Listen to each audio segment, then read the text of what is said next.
দর্শক, আমি এই মুহূর্তে দাঁড়িয়ে আছি জাতীয় প্রেস ক্লাবের সামনে। আপনারা দেখতে পাচ্ছেন যে জাতীয় প্রেস ক্লাবের সামনে কিন্তু আজকে প্রতিবন্ধী বিদ্যালয়ের শিক্ষকরা অবস্থান কর্মসূচি পালন করছেন। তাদের যে ন্যায্য দাবি রয়েছে যে এমপিওভুক্তকরণ, সে এমপিওভুক্তকরণ করতে হবে তাদের, এমনটাই তারা বলতেছেন। এবং এমপিওভুক্তকরণ না করা হলে তারা দীর্ঘ হতে দীর্ঘতম কঠোর আন্দোলনে অবস্থান কর্মসূচি পালন করবে বলে এমনটি তারা জানিয়েছেন। এবং মাননীয় উপদেষ্টা মহোদয় তাদের এই ন্যায্য দাবি আদায় মানবেন বলে এমনটাও তারা জানিয়েছেন যে আমাদের ন্যায্য দাবিটুকু মানা হবে।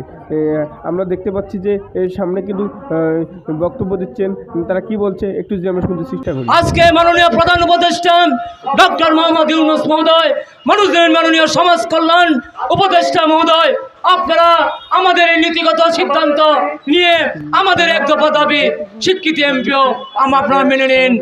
আর এই ধরনের বৈষম্য শিকার না হয় এবং তারা কিন্তু সরকারের হাতে যে প্রজ্ঞাপন জারি করা হয়েছে যে সব প্রতিষ্ঠান বা বিদ্যালয়গুলোতে জাতীয় শোক দিবস পালনের নির্দেশ দিয়েছে, তারা কিন্তু সেই শোক দিবসও জাতীয় প্রেস ক্লাবের সামনে পালন করার জন্য মোনাজাত করছে।